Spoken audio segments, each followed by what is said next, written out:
بسم الله الرحمن الرحيم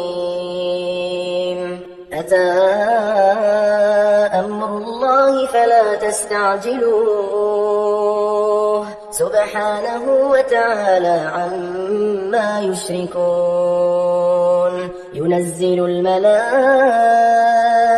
بالروح من أمره على من يشاء من عباده أن أنذروا أنه لا إله إلا أنا فاتقون خلق السماوات والأرض بالحق تعالى عما يشركون خلق الإنسان من نطفة فإذا هو خصيم مبين والأنعام خلقها لكم فيها دفء ومنافع ومنها تأكلون ولكم فيها جمال حين تريحون وحين تسرحون وتحمل أثقالكم إلى بلد لم تكونوا بالغيه إلا بشق الأنفس إن ربكم لرؤوف رحيم والخيل والبغال والحمير لتركبوها وزينة ويخلق ما لا تعلمون وعلى الله قصد السبيل ومنها جائر ولو شاء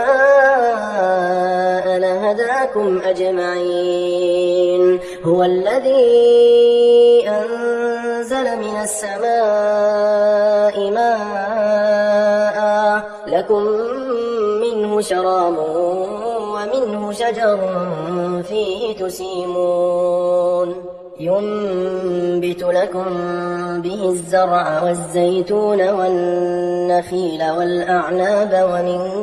كل الثمرات إن في ذلك لآية لقوم يتفكرون وسخر لكم الليل والنهار والشمس والقمر والنجوم مسخرات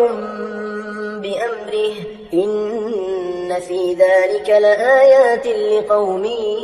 يعقلون وما ذرأ لكم في الأرض مختلفا ألوانه إن في ذلك لآية لقوم يذكرون وهو الذي سخر البحر لتأكلوا منه لحما طريا وتستخرجوا منه حلية تلبسونها وترى الفلك مواخر فيه ولتبتغوا من فضله ولعلكم تشكرون وألقى في الأرض رواسي أن تميد بكم وأنهارا وسبلا لعلكم تهتدون وعلامات وبالنجم هم يهتدون أفمن يخلق كمن لا يخلق أفلا تذكرون وإن تعدوا نعمة الله لا تحصوها إن الله لغفور رحيم والله يعلم ما تسرون وما تعلنون والذين يدعون من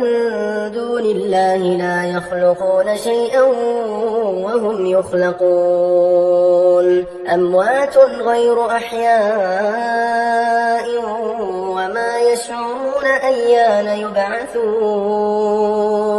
إلهكم إله واحد فالذين لا يؤمنون بالآخرة قلوبهم منكرة وهم مستكبرون لا جرم أن الله يعلم ما يسرون وما يعلنون إنه لا يحب المستكبرين وإذا قيل لهم ماذا أنزل ربكم قالوا أساطير الأولين ليحملوا أوزارهم كاملة يوم القيامة ومن أوزار الذين يضلونهم بغير علم ألا ساء ما يزرون قد مكر الذين من قبلهم فأتى الله بنيانهم من القواعد فخر عليهم السقف من فوقهم وأتاهم العذاب من حيث لا يشعرون ثم يوم القيامة يخزيهم ويقول أين شركائي الذين كنتم تشاقون فيهم قال الذين أوتوا العلم إن الخزي اليوم والسوء على الكافرين الذين تتوفاهم الملائكة ظالمي أنفسهم فألقوا السلم ما كنا نعمل من سوء بلى إن الله عليم بما كنتم تعملون فادخلوا أبواب جهنم خالدين فيها فلبئس مثوى المتكبرين وقيل للذين اتقوا ماذا أنزل ربكم قالوا خيرا للذين أحسنوا في هذه الدنيا حسنة ولدار الآخرة خير ولنعم دار المتقين جنات عدن يدخلونها تجري من تحتها الأنهار لهم فيها ما يشاءون كذلك يجزي الله المتقين الذين تتوفاهم الملائكة طيبين يقولون سلام عليكم ادخلوا الجنة بما كنتم تعملون هل ينظرون إلا أن تأتيهم الملائكة أو يأتي أمر ربك كذلك فعل الذين من قبلهم وما ظلمهم الله ولكن كانوا أنفسهم يظلمون فأصابهم سيئات ما عملوا وحاق بهم ما كانوا به يستهزئون وقال الذين أشركوا لو شاء الله ما عبدنا من دونه من شيء نحن ولا آباؤنا ولا حرمنا من دونه من شيء كذلك فعل الذين من قبلهم فهل على الرسل إلا البلاغ المبين ولقد بعثنا في كل أمة رسولا أن اعبدوا الله واجتنبوا الطاغوت فمنهم من هدى الله ومنهم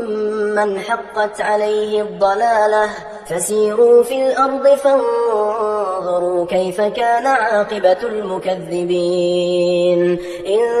تحرص على هداهم فإن الله لا يهدي من يضل وما لهم من ناصرين وأقسموا بالله جهد أيمانهم لا يبعث الله من يموت بلى وعدا عليه حقا ولكن أكثر الناس لا يعلمون ليبين لهم الذي يختلفون فيه وليعلم الذين كفروا أنهم كانوا كاذبين إنما قولنا لشيء إذا أردناه أن نقول له كن فيكون والذين هاجروا في الله من بعد ما ظلموا لنبوئنهم في الدنيا حسنة ولأجر الآخرة أكبر لو كانوا يعلمون الذين صبروا وعلى ربهم يتوكلون وما أرسلنا من قبلك إلا رجالا نوحي إليهم فاسألوا أهل الذكر إن كنتم لا تعلمون بالبينات والزبر وأنزلنا إليك الذكر لتبين للناس ما نزل إليهم ولعلهم يتفكرون أفأمن الذين مكروا السيئات أن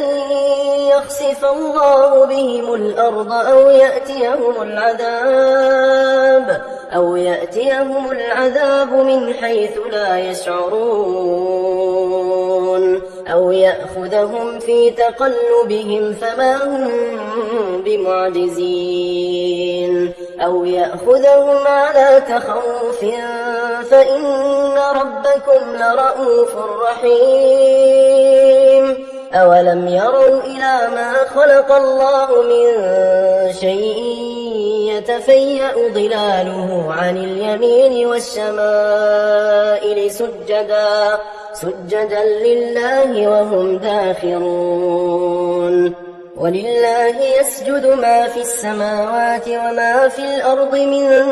دابة والملائكة وهم لا يستكبرون يخافون ربهم من فوقهم ويفعلون ما يؤمرون وقال الله لا تتخذوا إلهين اثنين إنما هو إله واحد فإياي فارهبون وله ما في السماوات والأرض وله الدين واصبا أفغير الله تتقون وما بكم من نعمة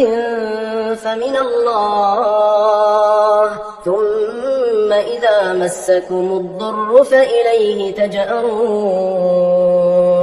ثم إذا كشف الضر عنكم إذا فريق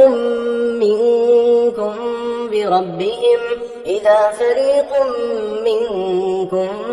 بربهم يشركون ليكفروا بما آتيناهم فتمتعوا فسوف تعلمون ويجعلون لما لا يعلمون نصيبا مما رزقناهم تالله لتسألن عما كنتم تفترون ويجعلون لله البنات سبحانه ولهم ما يشتهون وإذا بشر أحدهم بالأنثى ظل وجهه مسودا وهو كظيم يتوارى من القوم من سوء ما بشر به أيمسكه على هون أم يدسه في التراب ألا ساء ما يحكمون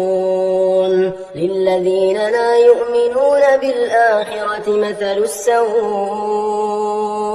ولله المثل الأعلى وهو العزيز الحكيم ولو يؤاخذ الله الناس بظلمهم ما ترك عليها من دابة ولكن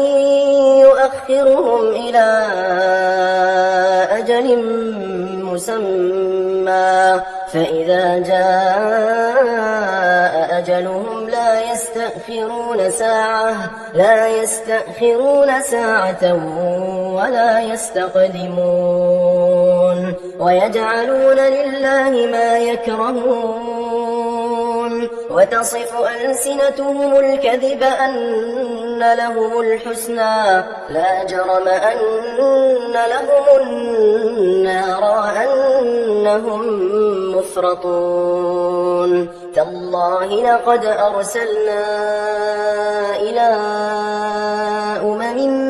من قبلك فزين لهم الشيطان أعمالهم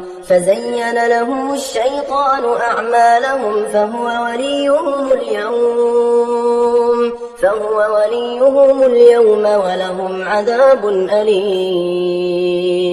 وما أنزلنا عليك الكتاب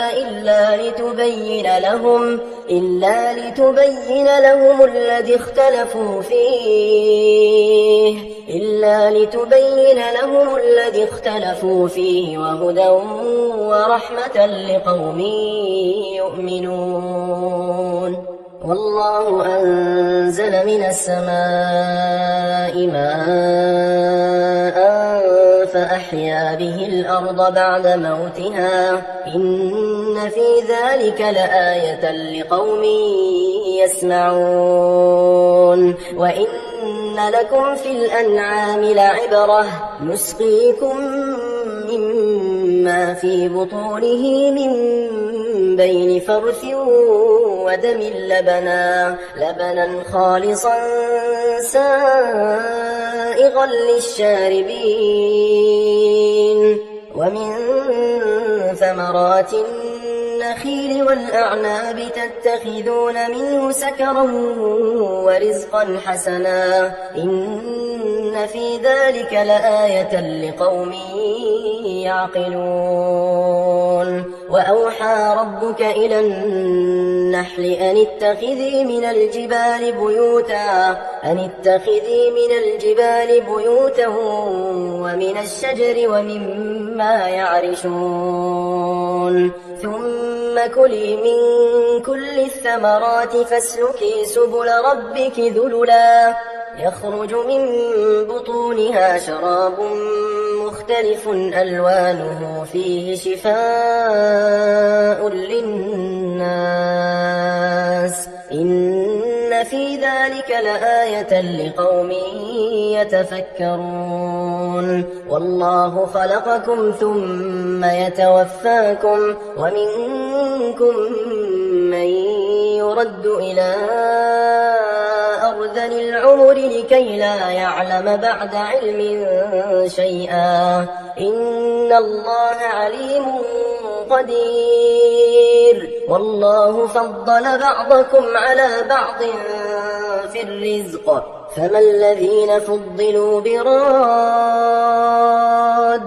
رزقهم على ما ملكت أيمانهم فهم فيه سواء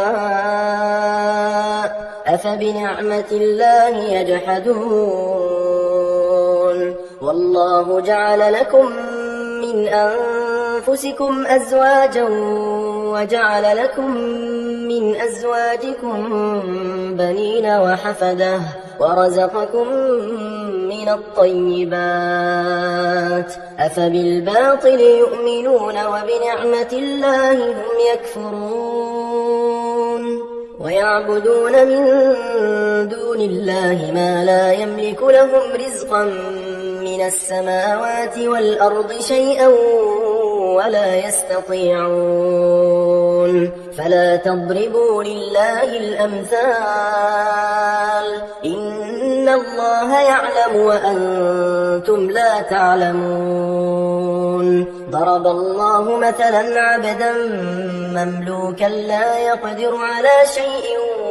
ومن رزقناه منا رزقا حسنا فهو ينفق منه سرا وجهرا هل يستوون الحمد لله بل أكثرهم لا يعلمون وضرب الله مثلا رجلين أحدهما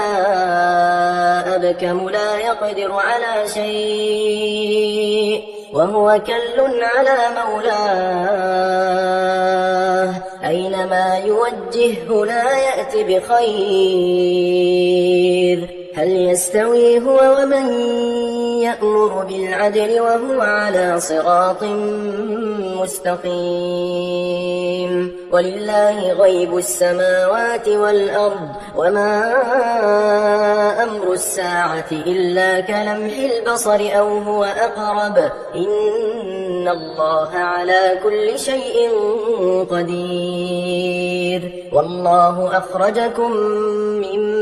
بطون أمهاتكم لا تعلمون شيئا وجعل لكم السمع والأبصار والأفئدة لعلكم تشكرون ألم يروا إلى الطير مسخرات في جو السماء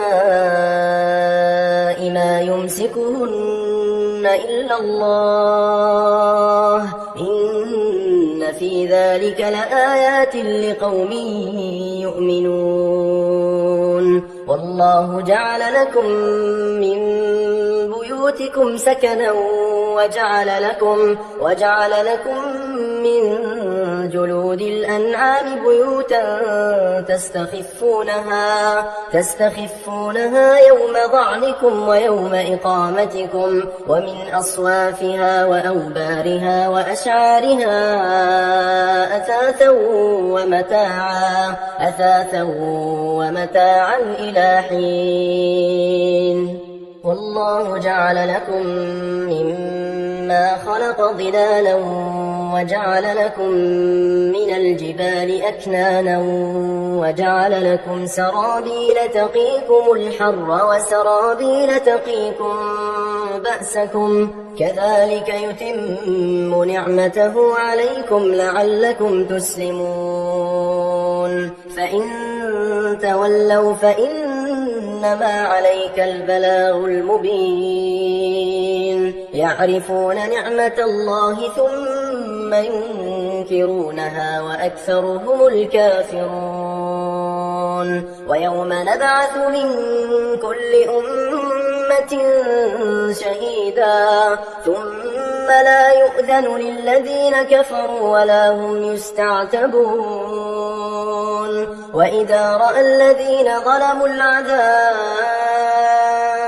وإذا رأى الذين ظلموا العذاب فلا يخفف عنهم ولا هم ينظرون وإذا رأى الذين أشركوا شركاءهم قالوا ربنا هؤلاء شركاؤنا الذين كنا ندعو من دونك فألقوا إليهم القول إنكم لكاذبون وألقوا إلى الله يومئذ السلم وضل عنهم ما كانوا يفترون الذين كفروا وصدوا عن سبيل الله زدناهم عذابا فوق العذاب بما كانوا يفسدون ويوم نبعث في كل أمة شهيدا عليهم من أنفسهم وجئنا بك شهيدا على هؤلاء ونزلنا عليك الكتاب تبيانا لكل شيء وهدى ورحمة وبشرى للمسلمين إن الله يأمر بالعدل والإحسان وإيتاء ذي القربى وينهى عن الفحشاء والمنكر والبغي يعظكم لعلكم تذكرون وأوفوا بعهد الله إذا عاهدتم ولا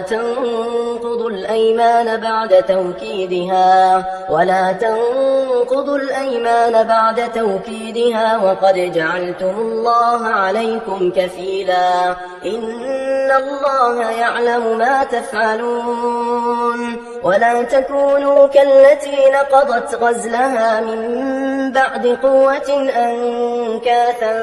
تتخذون أيمانكم دخلا بينكم أن تكون أمة هي أربى من أمة إن إنما يبلوكم الله به وليبينن لكم يوم القيامة ما كنتم فيه تختلفون ولو شاء الله لجعلكم أمة واحدة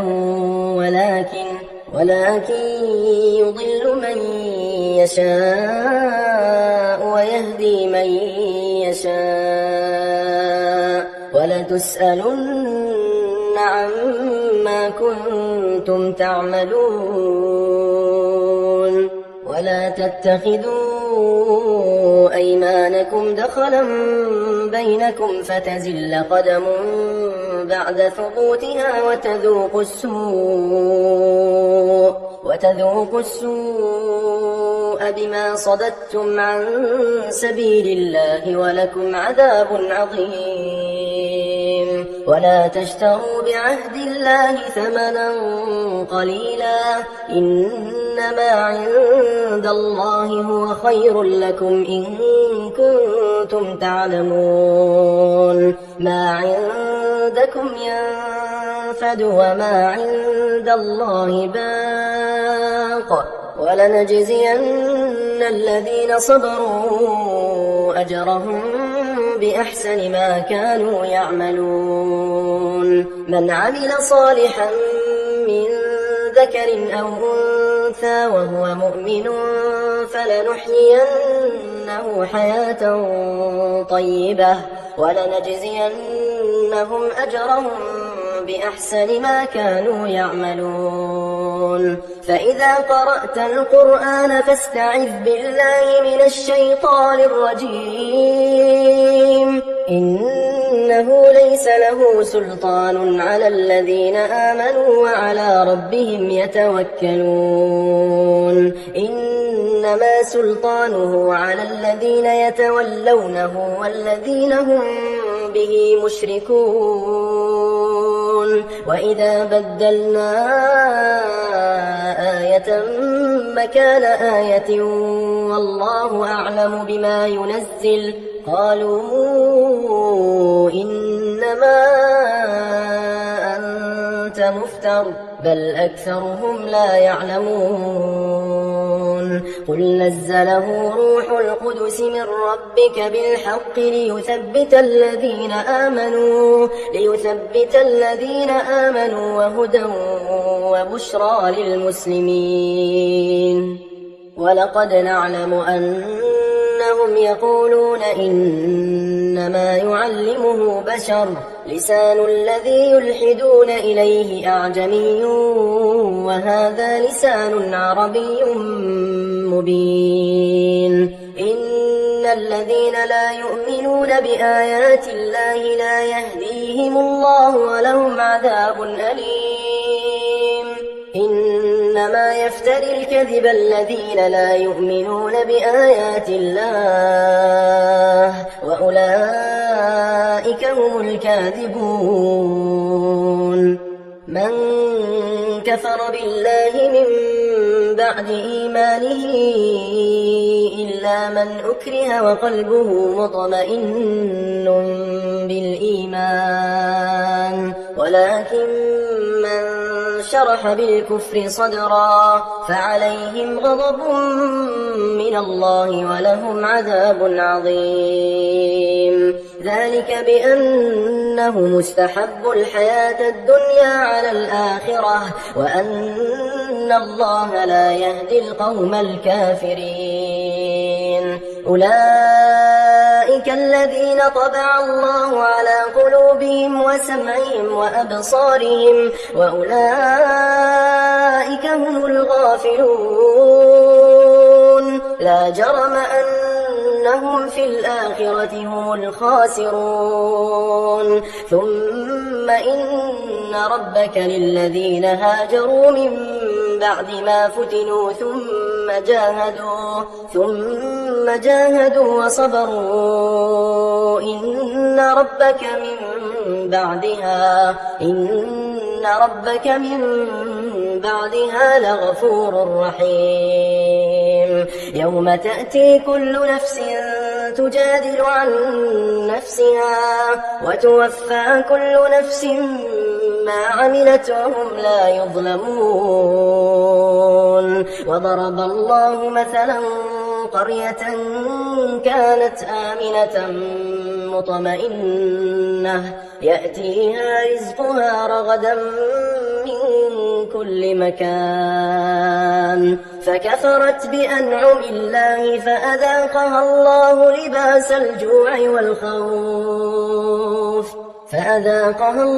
لباس الجوع والخوف بما كانوا يصنعون. ولقد جاءهم رسول